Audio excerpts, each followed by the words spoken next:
Oh, it's okay. Okay, so first of all, let me thank the organizers of this beautiful symposium for giving me this chance to be present and to tell you something about the story of accelerator-based UV and X-ray sources, which is a rather long story, but is still going on, and it will be going on with great news for a while.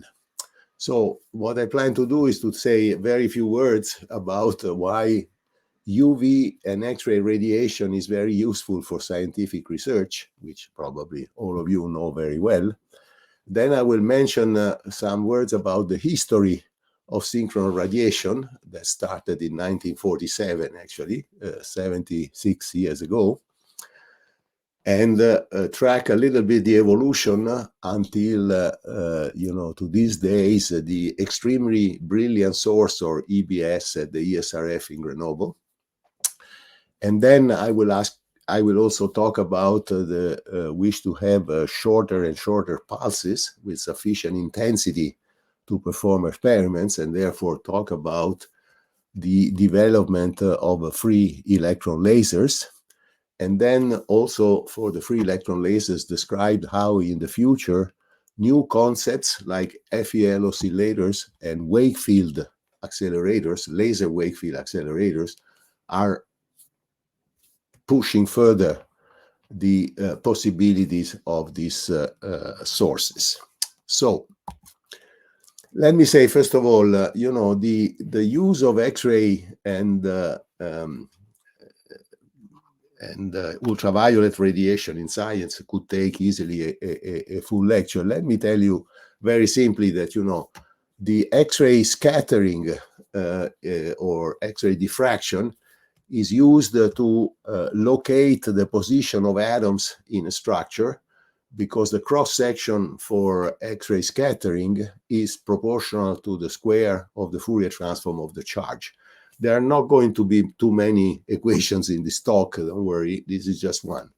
But, a most important example of what you can do with X-ray diffraction to determine the atomic structure of systems was given by this historic, experiment by Watson and Crick and Maurice Wilkins and Rosalind Franklin that used X-ray diffraction to determine the structure of the double helix of DNA and to sort of launch the whole field of molecular genetics. Now, if you look at another application of UV and soft X-ray radiation, which is photoemission and spectroscopy, the photoelectric effect has been very well known. In 1905, Einstein applied the quantum theory to the photoelectric effect, basically by measuring not only the energy, but also the angle of emission of electrons ejected from a surface with the use of UV radiation. You can reconstruct, in the technique that is called ARPES, angle resolved photoemission, you can basically map the band structure of solids, including, in some cases, even the spin structure. So, and this has been applied as a primary tool for the investigation of electronic structure of solids, which has been, of course, has a very long and very fruitful history. Now, as I said, the whole thing, the use of accelerators as light sources started in 1947, where the five gentlemen that you see on this picture at the General Electric labs in Schenectady, New York, were having this sort of toy synchrotron that you see on the left on the table. And if you look to the picture on the right, you see that there is a flash of light coming out of the 70 millions of electron volt, a flash of blue light. The picture was in black and white, but it was blue light towards a short wavelength. And this was the first observation of synchrotron radiation. Now, in reality, the development of synchronous radiation owes a lot to the fact that our colleagues in nuclear and subnuclear physics were building bigger and bigger accelerators to pursue their goals. And in fact, large accelerators are extraordinary sources of radiation. The reason is very simple. We know from classical electromagnetism that what induces the generation of radiation is the acceleration of charges. And you have to think that in an accelerator that is a few hundred meters long and has an energy, a relativistic energy, in the sense that the energy exceeds by a large amount the rest energy of the electron, your electrons are moving, when they are at the top of this picture, at the top of the ring, they are moving to the right with the speed of light, and of the order of 1 microsecond later, they are moving in the opposite direction with minus the speed of light. So if you imagine traveling at the speed of light in one direction and in 1 microsecond reverting in the opposite direction, you can imagine what kind of acceleration that is. And because of the fact that the energy is relativistic, so the rest mass is a small energy compared to the energy of the electrons, it turns out that this radiation is highly collimated, has polarization properties, it has a very broad bandwidth, and it has a radiation power that grows with the fourth power of the energy divided by the square of the radius of curvature. So you can build facilities which have really tremendous amount of radiation for your scientific use. This is a cartoon that shows, a conceptual picture of a synchronous radiation source where you see the electrons orbiting in the ring and passing through the bending magnets. They emit photons that reach several experimental stations on their way. Now, this had, as I said, this very modest start in the General Electric lab, but it was an immense success story. And there are now more than 50 synchronous radiation sources worldwide. And they have been, work on synchronous radiation sources has been winning 6 Nobel Prizes, essentially for chemistry, essentially for structural biology. One fundamental progress in this goal was the invention of the insertion devices of the undulators, which you again see in this cartoon. Here, instead of having, using the radiation from the bending magnets, you create a sort of many bands along a straight section of the machine, so that you untangle the radius of curvature of the ring from the radius of curvature of the band. And also, since it takes a finite time, instead of having a very broad band, you now have a more monochromatic radiation, because it takes you have in your field of view as an observer for longer time the radiation.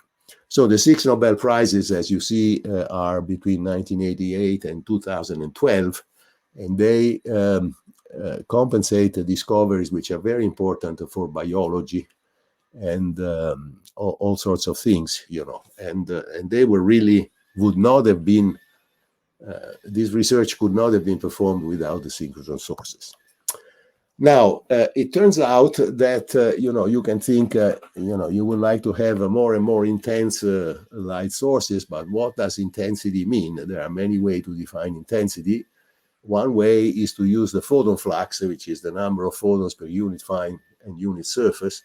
But it turns out that a much more valuable figure of merit when you require tight focusing or high spatial and angular resolution is what is called spectral brilliance or brightness, which is basically the number of photons per unit time divided essentially by the photon phase space. That is to say, to have all the photons concentrated, with a source point as compact as possible, and with a divergence as small as possible, of course, with the limitations of the uncertainty principle and the diffraction limit of classical optics.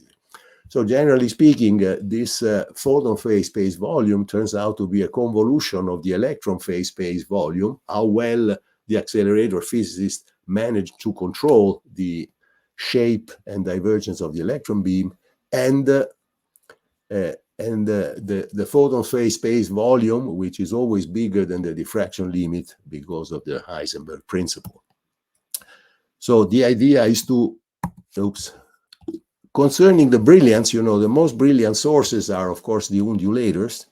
And you can ask yourself if there are fundamental limits to the storage ring. Well, there are fundamental limits in the sense that if you assume that you have a perfect accelerator with vanishing electron emittance, these are the maximum, you take all the best ondulators in the existing facilities, and then you assume that the electrons are ideally steered and focused on the ring, and you can hardly exceed this quantity. There we go. Okay. Yeah. So, okay. Anyway, what I wanted to say is that there was a revolution that was started a few years ago by the gentleman on the top of this slide, which is Michael Eriksson from Max 2, which he made essentially a modification of how to combine the magnetic lattice and essentially to split a bending magnet in several portions, initially 2, and to make the so-called double band achromat, so that when the electron beam starts to broaden up because of the intense emission of light, it gets in the middle, it gets refocused and then goes to the second half. And then this was adopted by several people, and in particular, Pantaleo Raimondi at the ESRF extended this to the so-called multiple band achromats. He eventually managed to split the bending magnet in 6 portions and obtained fantastic results. Let's see if we can move the same problem. I don't seem to be able to move the slides. Okay, I have to do it this way, I'm sorry. Okay, so you see that we saw in the previous slides that the theoretical limit is of the order of 10 to the 22 units of brilliance, and now he is getting very, very, very close, and he's already thinking about ways in which you could do the final step and go to this green light with the so-called mini beta lattice. And another factor that drives the increase of brilliance is that you can make essentially go to machines with a very big, with a very long lattice, so that you have a place to split a lot of magnets. And so very long rings like Petra 4 in Hamburg or PEP are going to be, there are plans to do an even further step in this direction, so that there is still some future to come up. But the results that you obtain with the machines like the EBS in Grenoble are fantastic. And in fact, all the synchrotron radiation sources in the world are now upgrading to this kind of lattice, or have plans to do that, including, of course, the machine in Trieste, Elettra. Okay, now there is synchrotrons are wonderful, but they have a limitation in that it's very difficult to have an intense synchronous radiation source which has pulses which are much shorter than 10 picoseconds or that order of magnitude. The reason being that even if you manage to make a very compact electron bunch that would radiate for a very short time, after a few thousand turns, which means a millisecond, it would broaden again because of the internal dynamics of the machine and of the process of emission. So you have to think about something else, namely a single pass machine in which the electrons radiate only once. And this was a concept that was developed independently in the Soviet Union by Kondratienko and Saldin, and in the United States by 3 Italians working in the United States at the time, which were Rodolfo Bonifacio, Claudio Pellegrini, and Lorenzo Narducci. And their idea was to exploit an instability of the emission process for a very brilliant electron beam in a very long undulator. What happens is that the radiation that is going a little bit faster than the electrons begin to catch up with the electron and to order them, to give them some degree of coherence at the wavelength of the radiation. Now, when you have this sort of bunching of the charge on the scale of the wavelength, the electrons with the same in the same bunch of the order of the wavelength dimension start radiating coherently, and therefore you get an increase of the radiation, which is spectacular. And in order to do that, you need a very good accelerator and a very long undulator. Okay, this thing doesn't work, but we have found a way around. Okay. So the promise of free electron lasers is, of course, to produce unprecedented peak brilliance, which is delivered within 10 to 100 femtoseconds duration, because now the length of the pulse is under your control, with the number of photons that you normally in a synchron you get in 1 second. And in fact, this concept for the shorter wavelengths was first demonstrated at Flash in Hamburg, then at LCLS and other places, and now there are a lot of free electron lasers around the world.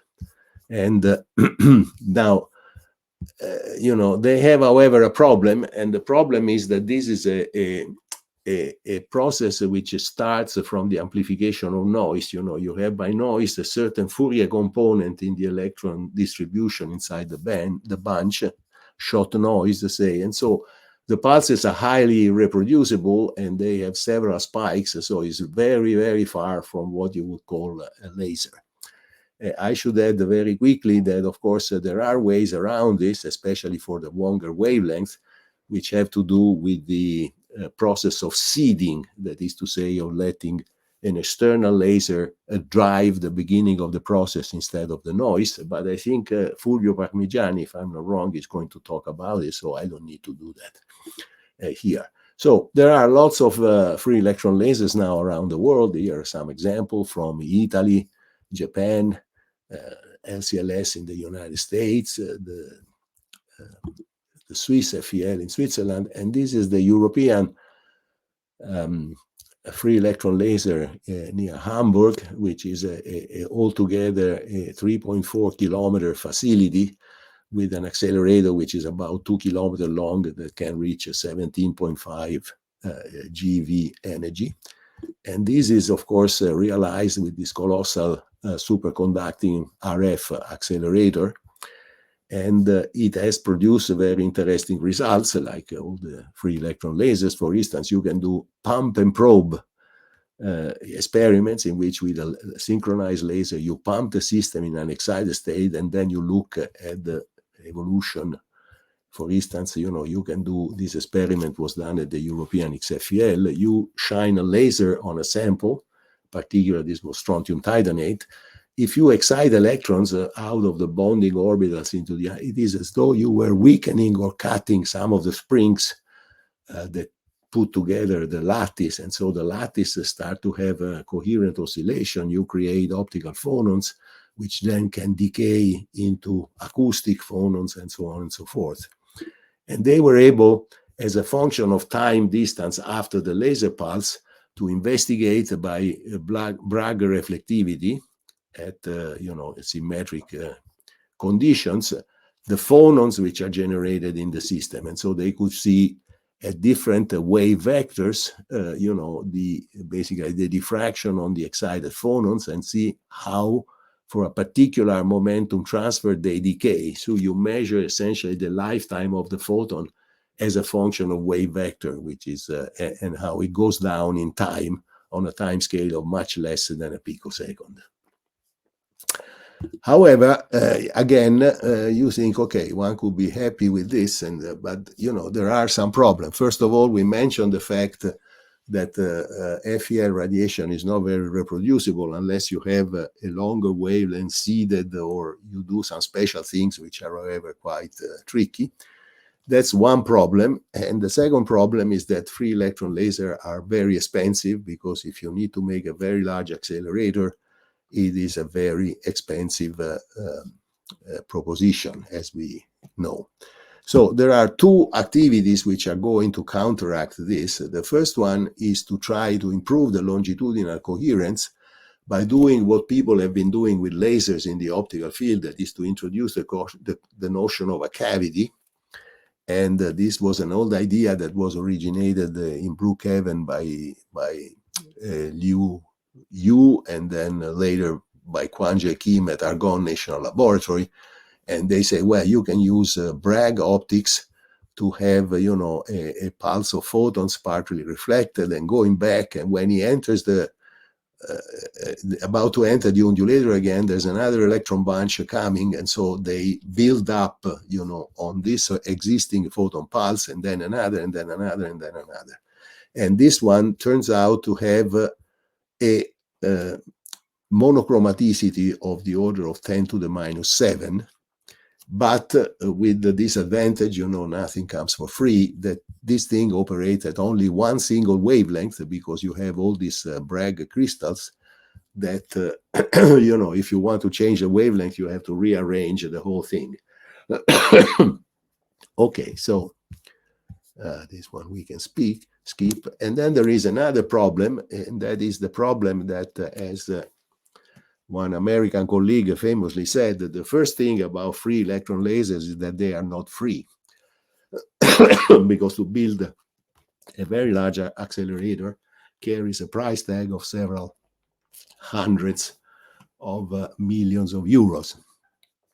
So people are trying to think about alternative accelerator principle. In a very schematic way, the principle of a radio frequency accelerator is that you send an electron bunch through a series of charged rings or accelerating cavities, and when the electron has gone through this and is being repelled by it, the next one changes and becomes attractive and pushes the electron, and so on and so forth.